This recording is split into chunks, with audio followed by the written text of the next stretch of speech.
You're at a party. Someone walks up to you, smiles, extends a hand. So what do? And something inside you dies.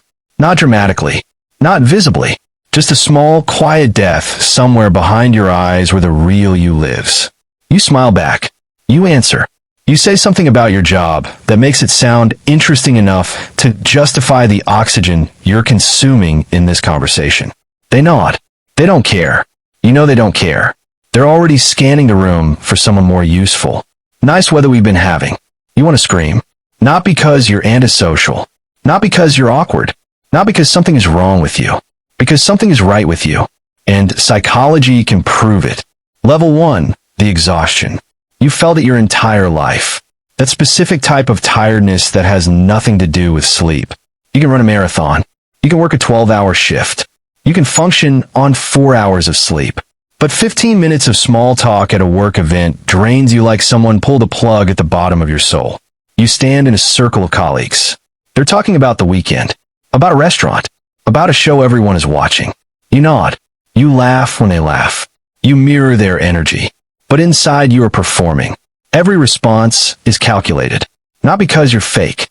Because this type of conversation requires effort that other people don't seem to need. You've always wondered why. Why does this exhaust you when everyone else seems to float through it like breathing? Psychology has an answer. It's called cognitive load theory. Your brain has a limited amount of processing power, like a computer with a fixed amount of RAM.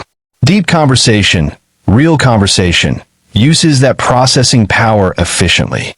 You engage. You think. You connect. The effort matches the reward. Small talk uses the same processing power, but produces no reward. Your brain is working just as hard to discuss the weather as it would to discuss the meaning of life. But the weather gives you nothing back. It's like running on a treadmill versus running towards something. Same energy, zero destination. Your brain knows this. It registers the imbalance, and it responds with the only signal it has. Exhaustion. You're not tired because you're weak. You're tired because your brain is efficient enough to recognize a waste of resources. Level 2, the craving. Here's what nobody tells you about people who hate small talk. They don't hate talking. They hate empty talking. There's a difference so massive it could fill the Grand Canyon. You, the person who dreads cocktail parties, will sit in a coffee shop for 4 hours talking to one person about childhood trauma and the nature of consciousness and whether free will actually exists. You will lose track of time. You will forget to eat.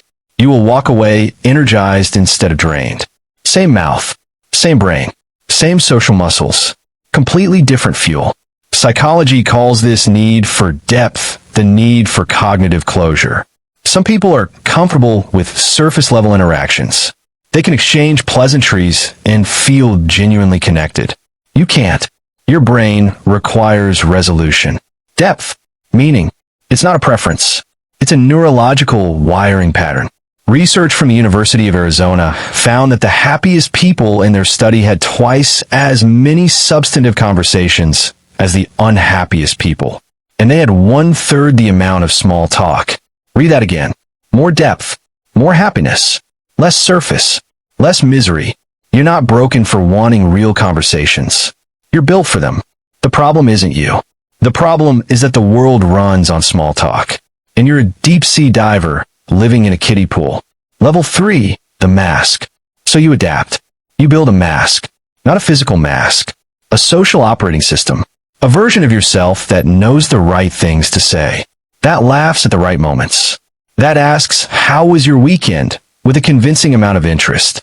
You've been perfecting this mask since middle school, since the first time you tried to talk about something real and the other kids looked at you like you were speaking a different language. You learn fast. Don't go deep too quickly. Don't ask questions that make people uncomfortable. Don't be too intense. Too intense. You've heard that phrase your whole life. From friends. From partners. From coworkers who meant it as advice but delivered it as a verdict. You're too intense. Translation. You make me think, and I didn't come here to think. So you turn down the volume. You learn the scripts. Hey, how are you? Good, and you? Can't complain. Happy Friday. For phrases. Zero information. Complete social acceptance. You mastered the simulation. But mastering something and enjoying it are very different things. Every time you perform the small talk ritual, you feel a tiny piece of yourself go quiet. Not die, just mute, like a musician who can only play scales. Technically correct. Emotionally bankrupt. Psychologists call this surface acting. It's a term from emotional labor theory. Surface acting is when you display emotions you don't feel to meet social expectations. It is directly correlated with burnout, emotional exhaustion, and depersonalization. The same psychological mechanism that burns out nurses and customer service workers is what happens to you every time you pretend to care about someone's new kitchen renovation that you're not being dramatic. You're experiencing measurable psychological strain. Every single time. Level 4, the guilt. And then comes the worst part. The guilt, because society has told you that being social means being good. Extroversion is rewarded. Networking is essential. People skills are listed on every job description like they're a basic human function. And if you don't enjoy those things, something must be wrong with you that you've Googled it. Why don't I like talking to people? Am I antisocial? Is something wrong with me? The search results are a mix of personality disorders and self-help articles that basically say, try harder. So you try harder. You go to more events. You force more conversations. You practice your small talk like it's a skill you can grind. And it works. Sort of. You get better at performing.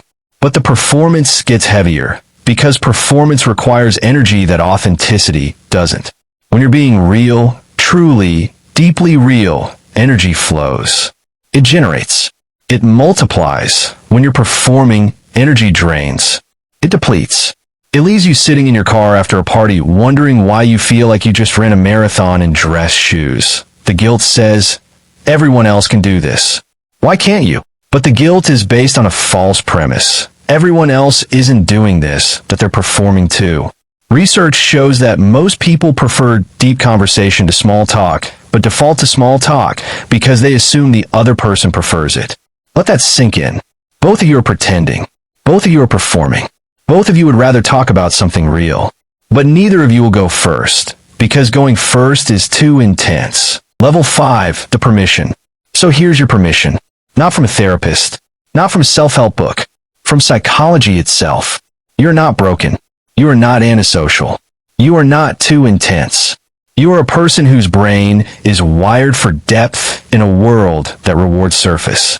The exhaustion you feel after small talk is not a weakness. It's a signal. Your brain telling you that you deserve better fuel. The craving you feel for real conversation is not neediness. It's a neurological need. As real as hunger. As valid as thirst. The mask you wear is not who you are. It's a survival tool you built because the world punished you for being genuine. And the guilt? The guilt is a lie. A cultural lie that says the loudest person in the room is the most valuable. They're not. The most valuable person in the room is the one who listens. Who thinks before speaking.